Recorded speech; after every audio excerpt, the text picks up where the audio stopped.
बताने जा रहे हैं कि मंदिर में रखा हुआ जो एक लोटा जल होता है उसका क्या करना चाहिए और मंदिर में रखा जाने वाला लोटा कैसा होना चाहिए। पीतल का, तांबे का, फिर और कुछ लोग यहाँ गलती कर देते हैं और बाद में जीवन भर पछताते हैं। ऐसी भूलें कभी मत करना, नहीं तो धन सुख शांति सब खिसक जाती है, घर कंगाल हो जाता है, परिवार बिखर जाता है।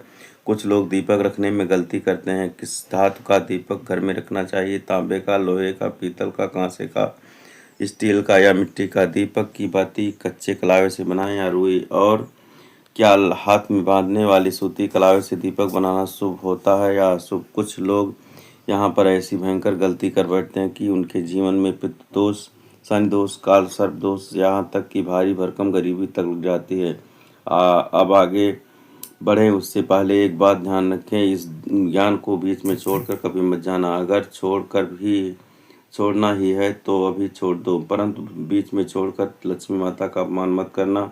बहुत समय से आपके मन में प्रश्न आ रहे हैं कि मुख्य द्वार पर जल छिड़कने का सही समय क्या है, सही विधि क्या है, किस समय जल छिड़कें, बिना स्नान किए छिड़क सकते हैं, झाड़ू लगाने से पहले या बाद में छिड़कना चाहिए, पीरियड में जल छिड़क सकते हैं, दीपदान कर सकते हैं, घर के अंदर से छिड़कें या बाहर से? फ्लैट में रहने वाले लोग क्या करें, किराएदार क्या करें, एक कमरे वाले क्या करें? आज आपकी सारी शंकाएं एक एक कर दूर हो जाएंगी। पहले जानते हैं कि घर के बाहर या अंदर दीप जलाने के 5 लाभ क्या हैं।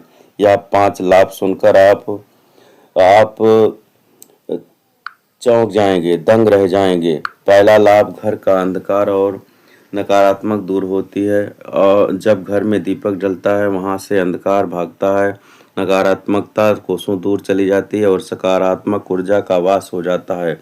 जहाँ प्रकाश है वहाँ परमात्मा का वास है और जहाँ अंधकार है वहाँ परेशानियाँ, बुरी शक्तियाँ और विघ्न बाधाएं प्रवेश करती हैं। तेल से जले दीपक का प्रभाव उनके बुझने के आधे घंटे तक रहता है और शुद्ध देसी घी का दीपक बुझने के 4 घंटे बाद तक वातावरण को पवित्र रखता है। दूसरा लाभ, वैज्ञानिक रूप से घर की शुद्धि होती है। घी या सरसों के तेल के दीपक से उठने वाला धुआं वातावरण को सात्विक करता है, हवा में फैले अदृश्य हानिकारक कणों का नाश करता है और हवा को पवित्र करता है। तीसरा लाभ, घर में सुख समृद्धि का वास होता है। सुबह और शाम भगवान के सामने दीपक अवश्य जलाना चाहिए। पूर्व दिशा में दीपक रखने से दीर्घायु, उत्तर दिशा में दीपक रखने से धन समृद्धि। दीपक हमारे जीवन के अंधकार को भी दूर कर देता है।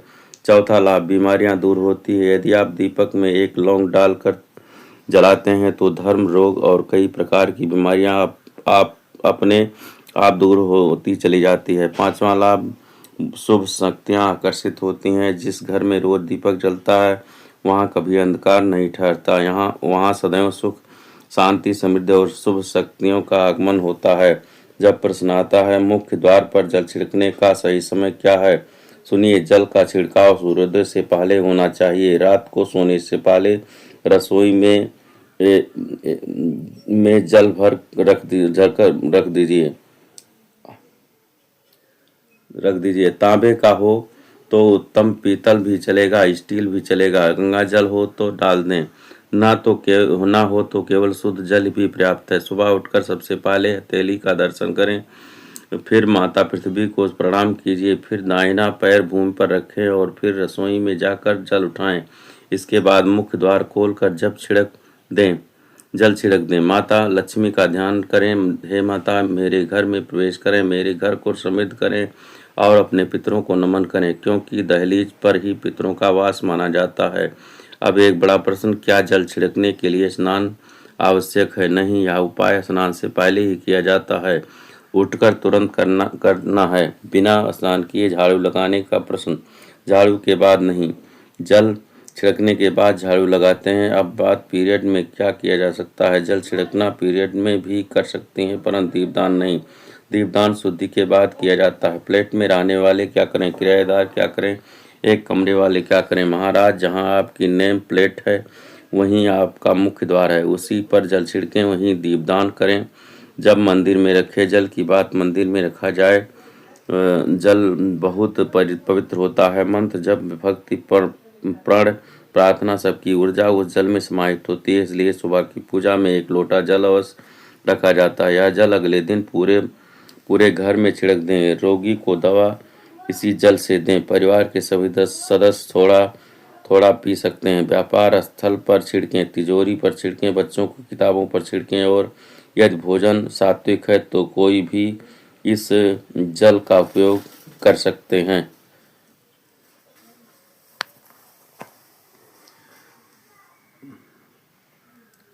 या छिड़के जल को किस पर छिड़कें और यदि भोजन सात्विक है तो रसोई में इस जल का उपयोग कर सकते हैं, लेकिन यह जल कभी भी तुलसी में अर्पित नहीं करना चाहिए, क्योंकि यह देवी देवताओं द्वारा ग्रहण किया जल होता है।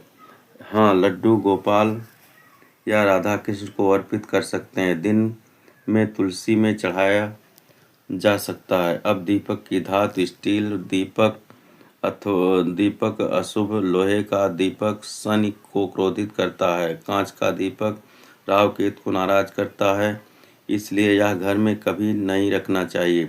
शुभ क्या है? तांबे का दीपक, पीतल का दीपक, मिट्टी का दीपक, या तीनों घर में सुख समृद्धि और लक्ष्मी का वास करते हैं। दीपक की बाती कच्चा कलावा और रुई यह शुभ। हाथ में बांधे जाने वाले सूती धागे से बाती बनाना अर्थात अशुभ होता है। ऐसा करने से घर में क्लेश, विवाद और गरीबी प्रवेश करती है। अब मंदिर की घंटी महाराज यह अनोखा रहस्य है।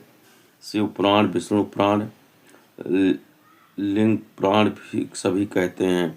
जिस जिस जिस क्षण आप मंदिर में घंटी बजाते हैं उस क्षण पृथ्वी पर सारे तीर्थों के पुण्य, सारी साधनाएं, सारे जप तप आपके नाम पर लिख दिए जाते हैं।